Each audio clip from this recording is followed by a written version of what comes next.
Hello, folks. I'm back here, Nathan Hamilton, the Son of Celluloid, at Days of the Dead, and I'm speaking with Butch Patrick, a.k.a. Eddie Munster, or should I say Eddie Munster, a.k.a. Butch Patrick instead. I think we'll go with the BP, a.k.a. EM. Sounds good to me. Now, the Munsters, of course, legendary TV show. It only lasted for 2 seasons, but it has never really been off TV since then. It's been rerun forever. What do you think gives that show so much staying power? Well, people ask me that, and I say a couple of things. Number one, there was only 3 channels, and television was very much in its silver age, if not the golden age. So people really remember it vividly because it was 7:30 at night, and everybody was hovering around their TVs with TV trays and TV dinners.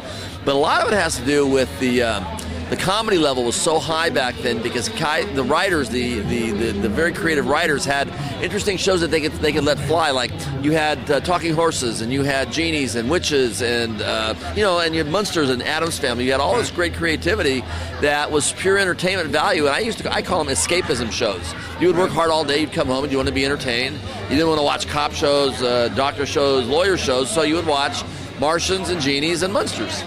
Oh my! Yeah. Now you worked on that show with some incredible people. Fred Gwynn, Yvonne DiCarlo, and Al Lewis. What was it like working with them as a child? How did you learn from them the craft, or how was your relationship with them on set? I learned a lot of acting techniques from Fred because we had a lot of father and son shows that were written into it. But the thing was with Al taught me never to take anything too seriously, and he would throw the frisbee with me and toss a baseball and get out in the sunshine a little bit. So they each had a little bit of a dynamic there. And then what I really learned a lot from was the makeup men and the special effects guys too. Behind the scenes people. Yeah. Yeah. I've always wondered the beard episode. My favorite. When they do the dissolve, how was that done? Cotton candy. Cotton candy.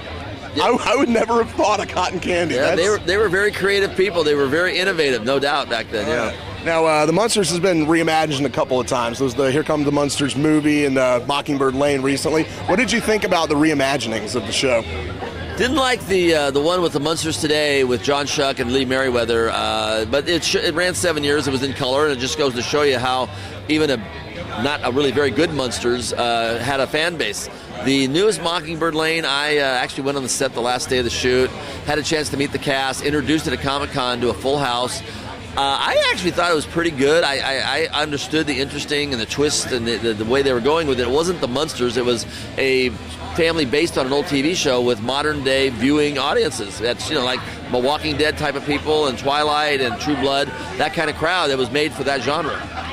Now, what was it like working with Sid and Marty Krofft? And if you're at liberty to say, were they on as many drugs as I think they were? Sid pretty much was. Okay. Yeah, Sid was the creator of all that stuff. Marty then produced it, and then there was a third brother, Harry Krofft, who actually signed the checks. But Sid and Marty Krofft was very creative, and it was the 60s, and there was a lot of acid running around, and I'm sure some of it found its way into Sid's somewhere else, into his lips, I guess. Yeah. Can imagine that. Now, can you tell me what it was like doing your guest shot on The Simpsons? Well, that was a lot of fun. I actually was watching The Simpsons. I was always a fan since 1990 when it came out, and I was here in Atlanta, believe it or not, and I said to someone, I said, man, I sure wish they would call me to do a Simpsons before it goes off the air, thinking that season 10, season 11, it was going to be short-lived. Right. It's still, I think it's in season 23 now. And but it was really cool because I know it was a very cool group to be part of a fraternity of the Simpson voices, guest characters. Right. Yeah, it's quite a list of people who have been on that show. Beatles and Stones, anybody's been on it. Yeah. I'm a big fan of horror hosts, the guys who host the movies, and I know you were doing Macabre Theater there for a while. Can you tell me how that whole project came about? I came up with an idea called 1313 Theater. I was just thinking of a project. I knew that these monster movie formats worked pretty well. I thought it would be a no-brainer. It evolved from 1313 Theater to Macabre Theater when Ivana Cadaver came on and started playing a larger part. I phased myself out of it. I saw that it would be better with an Elvira type thing going on, and I would be a minor player. I created the show. I have a piece of the show, and I was happy with that. It's not a big deal, and we're probably going to be doing it again. She's actually got a new thing going out, revamping it soon, and she's moving to Los Angeles to redo it. I just saw her about a month and a half ago at the Hollywood Walk of Fame, Dick Smith getting a star, and we hooked up there and we were talking about it. So I think we're going to probably move pretty quickly on it. Cool. I'll wrap it up with a question that actually came from a reader. If the Munsters and the Addams Family got into a brawl, who would come out on top? We'd kick their ass. Damn right. We have Spot. our secret weapon. You can't argue with that. Now, do you have any current projects you'd like to tell the readers about? Yeah, as a matter of fact, there's a Dexter thing here where they're going to go kill me in a few minutes, and then I'm going to be one of the victims. And I'm actually doing a movie called Dr. Orb, where I play Dr. Orb, a vigilante Dexter-type killer, which is going to be interesting.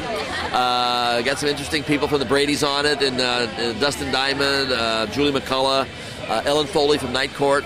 Then I got the movie called Nevermore, where I play a judge who's very disenchanted with the jury's decision on a killer, and he takes it upon himself to go out and straighten things out.